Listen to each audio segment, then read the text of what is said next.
అంతెందుకు for example ఒక writer, lyric writer Suddala Ashok తేజో ఎవరో అనుకుంటా, ఒక లిరిక్ రైటర్, చాలా ఉన్నాయి నేను చెప్పాలంటే, ఒకటి చెప్తున్నాను టైంకి అడిగావు కాబట్టి. ఆయన పాటలు రచయిత, అనుకోకుండా ఒక సినిమాకి పాటలు రాయాల్సి వచ్చింది. ఆయనకి ఏదో చిల్లా చితికి యాక్సిడెంట్ అయ్యి ఏదో ప్రాబ్లం అయ్యి రాయలేకపోయాడు. మోహన్ బాబు గారికి ఈ విషయం తెలిసి అయ్యో అని చెప్పి ఆయనకు 25,000 ఇవ్వండి అయ్యా అన్నాడు. అదే ఆయన మన సినిమాకి రాయట్లేదు సార్ అన్నాడు కింద ఉండేవాళ్ళు. నెక్స్ట్ సినిమాకైనా రాస్తాడు కదయ్యా, ఇప్పుడైతే ఇవ్వన్నాడు. మీకు అర్థమైందా? ఆయన అలాంటి మనిషి. సో ఆ బ్లడ్ ఎలా ఉంటుంది? విష్ణు గారైనా మనోజ్ అయినా సహాయం చేశాడు. అండ్ శ్రీ విద్యానికేతన్ ఎలాంటిది, యూనో 25% ఫ్రీ ఎడ్యుకేషన్.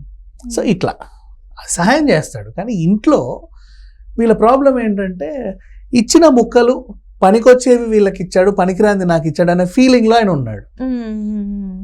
ఫీలింగ్ అంటే ఈయన ఫీలింగ్ చెప్తున్నా. 3 BHKని ఇలా కట్ చేస్తాడు 3 ముక్కలు. హాలు బెడ్రూమ్ నీకు, డైనింగ్ ఇంకో బెడ్రూమ్ నాకు, మీదేంటి కిచెన్ బాత్రూమ్ నీకు అన్నట్టు. అర్థమైంది. అంటే అలా ఫీల్ అవుతున్నాడు అంతే, ఏం లేదు. ఇదో రా చెరువు నీకు, ఈ పార్క్ నీకు, అదో ఆ కొండ నీకు అన్నట్టుగా హీస్ ఫీలింగ్ లైక్ దట్. అంతమించి ఏం లేదు. అంటే ఇంకొకటి ఏంటంటే తను అన్నాడు, నేను సెకండ్ వైఫ్ పుట్టినా కాబట్టి నా మీద ఇంత వివక్ష చూపెడుతున్నారు అని చెప్పేసి కదా. ఇప్పుడు అది చెప్తా వినమ్మా, సెకండ్ వైఫ్ ఎక్కడో వర్షం కురిసిన రాత్రి మెరుపు మెరిస్తేనో ఉరుముతేనో రాలా. నీకు అర్థమైందా? పుష్ప సినిమాలో లాగా నీ ఇంటి పేరు ఏమిట్రా అన్నట్టుగా రాలా. సొంత చెల్లి, వైఫ్కి సొంత చెల్లి, అక్క లేదు కాబట్టి నా కుటుంబాన్ని నేను చూసుకోవాలని ఆవిడ వచ్చింది. సొంత చెల్లి, అది బ్లడ్, అదే బ్లడ్ ఎక్కడి నుంచో రాలేదమ్మా. ఉరుమురిమితే మెరుపు మెరిస్తే రాలా. మరి ఎందుకు చిన్న చూపు ఎందుకు ఉంటుంది? అది మనోజ్ అంటున్నట్టు మరి వార్తలు వస్తుంది. మనం ఫీల్ అవ్వడం వేరు, వాళ్ళు చూడడం వేరు. ఇప్పుడు పెద్దోడేమో పద్ధతిగా చదువుతాడు, చిన్నోడు ఆకతాయి. నిన్నో దెబ్బేస్తారు, అన్నను ఎప్పుడు కొట్టావు, నన్నే ఎప్పుడు కొడతావు అని ఫీల్ అవుతాడు పిల్లోడు. కానీ ఇక్కడ చేసే అల్లరి మాత్రం రియలైజేషన్ ఉండాలి కదా, అంతకు మించి ఏమి లేదు. అంటే నేను ఇప్పుడు ఇది సందర్భంలో మాట్లాడచ్చో లేదో నాకు తెలియదు, కానీ శ్రీహరి గారు చనిపోయారు, మనకి ఇప్పుడు మన మధ్యలో లేరు. కానీ తను కూడా ఒక ఇంటర్వ్యూలో చెప్పారు, మంచు మనోజ్ చిన్న ఉన్నప్పుడు పట్టపగలే క్రాకర్స్ అన్ని కొని, దివాళీ అప్పుడు క్రాకర్స్ అన్ని కొని అవి రోడ్ మీదే కలిసేవాడు ఆ ఏజ్లోనే.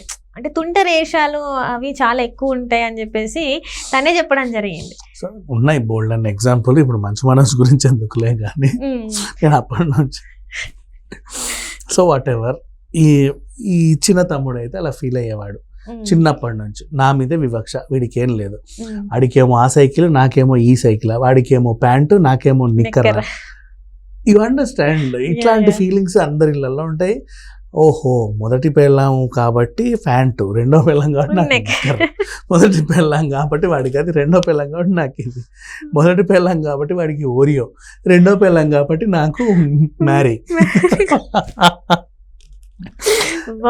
కామెడీగా చెప్పాం కానీ బట్ నథింగ్ లైక్ దట్. అలా ఫీల్ అయ్యే వాళ్ళు ఉంటారు. అలా ఫీల్ అయ్యి జీవితకాలం బతికిన వాళ్ళు కూడా బోల్డంత మంది ఉన్నారు. అన్ని పెద్దోడిగా పెడతావు. అండ్ ఇంకొకటి, ఇప్పుడు ఇలా ఫీల్ అయ్యే మధ్య తరగతి అనుకో, మధ్యలోనే పోతుంది ఈ ఫీలింగ్. ఎందుకంటే తల్లిదండ్రులు అందరూ రోజు కనపడితే బాగుంటుంది. కొన్ని పెద్ద కుటుంబాలు ఏంటంటే నాన్నగారు వచ్చారంటే అదొక పండగ, ఎప్పటికో వస్తాడు నాన్నగారు వచ్చారు అంటే అలా ఉంటుంది. అండ్ ఆయనకు బోల్డ్ పనులు, అప్పుడు కానీ రాడు. అన్న వచ్చాడు ఆయనకు బోల్డ్ పనులు, అక్క వచ్చింది ఆయనకు బోల్డ్ పనులు. ఇట్ హ్యాపెన్స్ అంటే ఉంటాయి ప్రతిసారి. వాళ్ళకి రెగ్యులర్గా ఉండదు, వీళ్ళకి అది ఉండిపోతుంది. ఎక్కువ పేరెంట్స్తో కాకుండా వీళ్ళతోనే ఉండాల్సి వస్తుంది, సెక్యూరిటీ సిబ్బందితో, సర్వెంట్స్తోనే ఉండాల్సి వస్తుంది. ఇప్పుడు ఆయన ఒకప్పుడు 500 సినిమాలు చేశాడమ్మా, 500 పైగా సినిమాలు. మరి ఆ రోజుల్లో ఇంకొకటి, ఆర్టికల్స్ రాసినట్టు తప్పుడుగా సంపాదించాడు, తప్పుడు సంపాదన అంటున్నాం కదా. ఇప్పుడు ఏం సినిమాలు లేవు కదా, అన్ని ఎక్కడి అంటారు. ఆయన మురళీమోహన్ గారు ఉన్న టైంలోనేగా ఉన్నాడు, ప్రభాకర్ గారు ఉన్న టైంలోనే కదా ఉన్నాడు.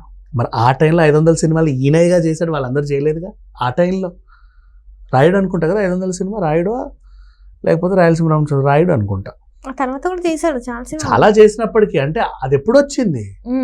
ప్రత్యూష ఎంతకాలం అయింది? ప్రత్యూష చనిపోయి 15 సంవత్సరాల పైన అవుతుంది. 15-20 సంవత్సరాల ముందే ఆయన 500 సినిమాలు కంప్లీట్ చేశాడంటే బ్లాక్ అండ్ వైట్ నుంచి ఉన్నాడు కాబట్టి కదా. అంటే ఆయన సంపాదించాడా అమ్మ? చిల్లర ఉండవా? దెన్ ఆ మధ్యలో చాలా సినిమాలు నిర్మించి పోగొట్టుకున్నాడు కదా, అది ఫ్లాప్ కదా, ఇది ఫ్లాప్ కదా, మోసగాళ్ళు ఫ్లాప్ కదా, సన్ ఆఫ్ ఇండియా ఫ్లాప్ కదా, దాని దగ్గర కూడా వస్తా. వ్యాపారాలు ఉన్నాయిగా, బోల్డ్ అన్ని వ్యాపారాలు, అవునా? అప్పటి నుంచే వ్యాపారాలు పెట్టుకున్నారు, బోల్డ్ అన్ని వ్యాపారాలు పెట్టారు కాబట్టి అది కూడా సెట్ అవుతుంది. It happens. ఇది సంగతి. మరి రూమర్స్ కి ఏంటంటారు? రూమర్స్ పేరులోనే ఉంది కదా రూమర్ అని, రూమరే అది. అంటే దాంట్లో వాస్తవం లేదంటారా? ఇప్పుడు దాసరి నారాయణ గారి ఆస్తుల బినామీ అని చెప్పేసి ఒక వార్త హల్చల్ అవుతుంది. అండ్ ఎన్టీఆర్ గారు ఉన్నప్పుడు ఆయన కూడా కొన్ని ఆస్తులు ఈయన బినామీగా ఉన్నారని. అమ్మా ఎన్టీఆర్ మన వాళ్ళు ఏమన్నా అమాయకులా? దాసరి నారాయణరావు కొడుకులు మన వాళ్ళు ఏమన్నా అమాయకులా? లాక్కెళ్తే అడగడం వాళ్ళు అడగరా? వాళ్ళెవ్వరూ ఇప్పటిదాకా వచ్చి కంప్లైంట్ ఇచ్చిన దాఖలాలు లేవు. నీకు సంబంధించి 500 కోట్లు నా దగ్గర ఉన్నాయంటే నువ్వు అడగవా? అడుగుతావుగా, కనీసం కేసు అన్న పెట్టవా? సరే నేను నిన్ను కొడతానేమో భయం ఉందేమో, నేను కేసు అన్న పెడతావుగా, అట్లీస్ట్ అది పెట్టడానికన్నా భయం ఉందేమో, కనీసం చెప్పుకుంటావుగా ఇద్దరికి. ఇప్పటివరకు ఎప్పుడైనా చెప్పుడు మాటలు విన్నామా? ఎవరు చెప్పలా. అలా వైరల్ అవుతుంది అంతే. అదేంటంటే ఈయన పడని వర్గం వాళ్ళు అలా వైరల్ చేశారు. అదే అందుకే ఈయన మీద ఇన్ని వార్తలు వైరల్ ఉన్నాయి కాబట్టి. నిన్న వీళ్ళు కొట్టుకున్నారన్న వార్త మార్నింగ్ నేను చూసినా కూడా నేను నమ్మలా. నేను నమ్మకుండా వాదించా యాంకర్తో, చిచ్చి అసలు గొడవలే ఉండవు అని చెప్పేసి. అంటే అయ్యింది కరెక్టే, బట్ దానికంటే ఒక రీజన్ ఉంటుంది. విషయం ఏంటి, ఇంట్లో ఏదో గొడవలు చిన్న పొరపచ్చాలు అందరి ఇళ్లలోనూ ఉంటాయి. వీళ్ళ ఇంట్లో మాత్రం బయటికి పోట్రే అయ్యే characters different, original characters different యాక్చువల్గా చెప్పాలి అంటే. అండ్ నెక్స్ట్ ఇంట్లో మాట వినాలి ఎప్పుడైనా సరే. పైగా మోహన్ బాబు గారు లాంటి వాళ్ళు ఉంటే ఆ ఇంట్లో ఆ మాటలే వినాలి. ఈవెన్ తారకరత్న గారి పేరెంట్స్ కూడా అంతే స్ట్రిక్ట్. ఈ రోజు వరకు ఆ అమ్మాయిని యాక్సెప్ట్ చేయాలి అని. దెన్ వాళ్ళంతే అమ్మా, వాళ్ళంతే స్ట్రిక్ట్. మాట అంటే మాట కట్టుబడి ఉంటారు వాళ్ళు మాట మార్చారంటే వాళ్ళు నేను చనిపోయినట్టే లెక్క అన్నంత మాట మీద ఉంటారు. అట్లా పెరిగారు వాళ్ళంతే, అదే డిసిప్లిన్ అది. నువ్వు దాన్ని ఇంకోలా చూడవచ్చు, ఈ రోజులు అందరు మారట్లేదా మీరు? నో, మారకూడదు. మారితే మనిషి కాదన్నట్టుగా వాళ్ళు అలాగే ఉంటారు. మనం అడ్జస్ట్ అవ్వాలి, అంటే డిసిప్లిన్ గా ఉండడం. ఎందుకంటే తర్వాత తరం కాబట్టి మనం అడ్జస్ట్ అవ్వాలి, అంతేగాని వాళ్ళకి నేర్పొద్దు. ఈ రోజు రేపు ఏంటి అందరు ఇలాగే తయారయ్యారు. తల్లి కనిపిస్తే, ఒకప్పుడు తల్లి మాట వినే వాళ్ళందరూ, తల్లి అంటే ఇట్లుండేది బరువుగా, అమ్మో మా అమ్మ. ఇప్పుడు ఉండ నీకేం తెలియదు ఊరుకో అంటారు. అవునా? అలా తయారైందమ్మ. ప్రజెంట్ జనరేషన్లు మారాయి అంతే. పెద్దరికాలు అలాగే ఉన్నాయి, ఆ పెద్దరికం అలాగే ఉండింది, అది గౌరవించాలి మనం. ఇప్పుడు ఇద్దరు కొడుకులు ఇప్పుడు మా మోహన్ బాబు గారి మాట వినట్లేదు, సో దానికోసం ఇప్పుడు చిన్న శ్రీశైలం యాదవ్ ఎంట్రీ ఇచ్చినారా మరి ఎట్లా? ఇకపోతే చిన్న శ్రీశైలం యాదవ్ గారు పెద్ద మనిషి. ఇప్పుడు అప్పట్లో అంటే సినిమా ఇండస్ట్రీలో ఏదైనా సమస్య ఉంటే దాసరి నారాయణరావు గారు ఉన్నారు. సో ఇప్పుడు ఏదైనా సమస్య వస్తే మోహన్ బాబు గారు ఉన్నారు. మరి మోహన్ బాబు గారికే వచ్చింది కదా సమస్య, ఎవరో ఒకరు రావాలి కాబట్టి ఒక మూడో మనిషి వస్తే తప్పే ఉంది.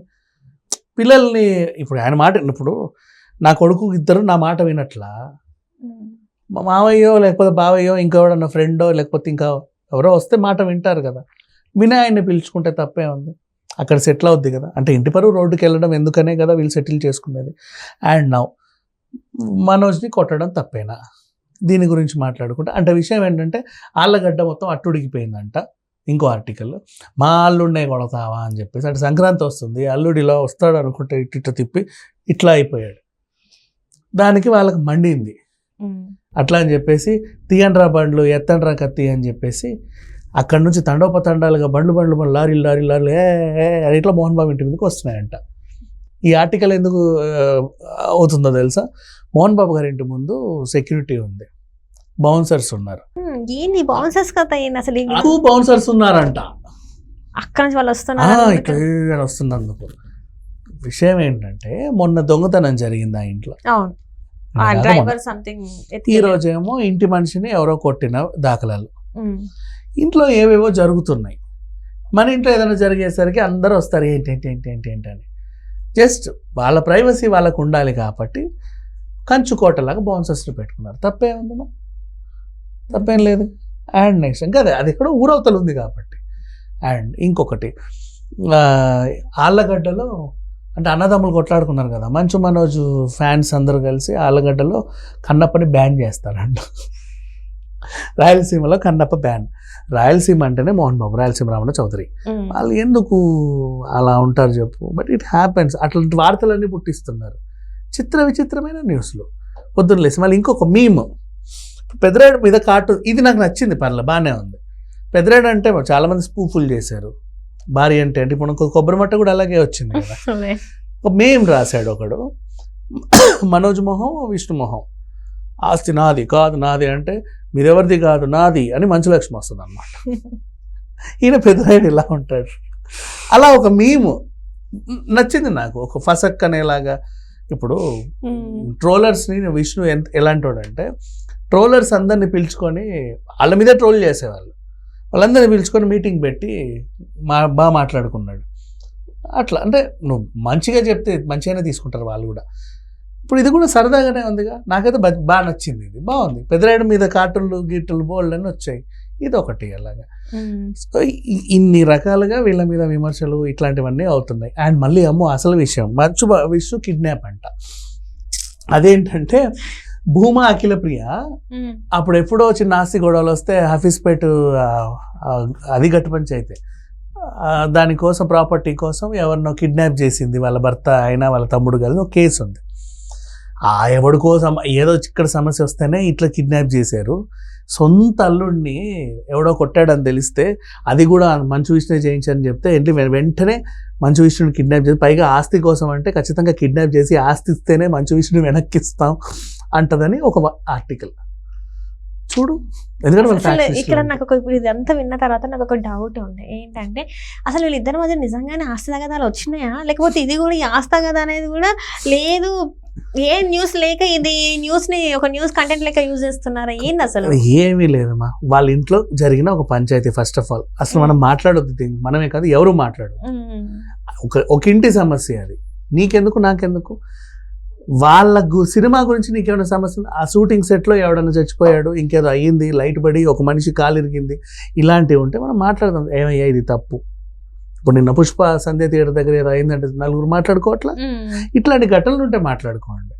ఇంకేదైనా రాజకీయ పరంగా వాళ్ళు ఏదైనా పార్టీలో కొత్త పార్టీలో చేరితే మాట్లాడుకో, ఇంకేదైనా పార్టీని విమర్శించినా ప్రశంసించినా ఎక్కడైనా కనిపించినా ఏమైనా స్పీచ్ ఇచ్చినా నువ్వు మాట్లాడు. వాళ్ళ ఇంట్లో జరిగే పర్సనల్ విషయాలు, మొగుడు పిల్లలు కొట్టుకుంటే నీకెందుకు, అన్నదమ్ములు కొట్లాడుకుంటే నీకెందుకు, అక్క చెల్లెలు కొట్లాడుకుంటే నీకెందుకు, ఇద్దరు ఆడపడుచులు కొట్టుకుంటే నీకెందుకు, తిట్టుకుంటే నీకెందుకు, కలుసుకుంటే కూడా నీకెందుకు. కలుసుకున్నారంట మళ్ళీ వాళ్ళ ఇంట్లో పార్టీ అయితే అందరు వచ్చాడు, వీళ్ళు వస్తారు, వీడు రాలేదంట అది కూడా న్యూస్, ప్రతిదీ న్యూసేమా. వాళ్ళు వస్తే నీకెందుకు, రాకపోతే నీకు మళ్ళీ వచ్చిన ప్రాబ్లమే. ఎంతసేపు ఉన్నావు ఏదో చుట్టం చూపులో ఇట్టొచ్చి అట్టపోయావంట. వాళ్ళకున్న బిజీ స్కెడ్యూల్లో వాళ్ళు వచ్చి టైం స్పెండ్ చేసి వెళ్ళడమే ఎక్కువ. ఎంతసేపు ఉన్నావు, ఇవాళ రేపు నార్మల్ పీపుల్కి అవ్వట్లే, ఆఫీస్కి వెళ్ళేసి వచ్చి అన్ని అటెండ్ అవి చేసుకోవడమే. ఎంత పెద్ద సెలబ్రిటీస్ వాళ్ళకి ఎట్లా సెట్ అవుతుంది, అది కూడా ఆలోచించాలి కదా. అది కూడా ఆలోచించాలి. సో ఇది ఓవరాల్గా జరిగిన సిచ్యువేషన్. దీన్ని ఎవరు ఎన్ని రకాలుగా తీసుకున్నా పర్లేదు, కానీ నేను ఒకటే అడుగుతున్నా, రిక్వెస్ట్ చాలా మందికి, ఒక ఇంటి సమస్య వీళ్ళనే కాదమ్మా, ఇంతకుముందు కూడా అల్లు ఫ్యాన్స్ మెగా ఫ్యాన్స్ గొడవ, వాళ్ళు ఇట్లయిందంటే అట్లా ఆయన తిట్టాడంటే ఈయన కొట్టాడంటే. ఈరోజు ఏమైంది, చిరంజీవి ఉన్న ఆయన హక్ చేసుకున్నారు, స్వీట్లు తినిపించుకున్నారు. వద్దు, ఎప్పుడు కూడా ఎవరి గొడవలు ఉండొద్దు, మనకు అనవసరం. వాళ్ళ గురించి, వాళ్ళ సినిమాల గురించి, రాజకీయాల గురించి సోషల్ మీడియాలో దాని గురించి మాత్రం మాట్లాడదాం. వ్యాపారాలు చేసా వ్యాపారాలు, పర్సనల్ లైఫ్ లోకి ఎప్పుడు ఎవరికి వెళ్ళొద్దు, తప్పది.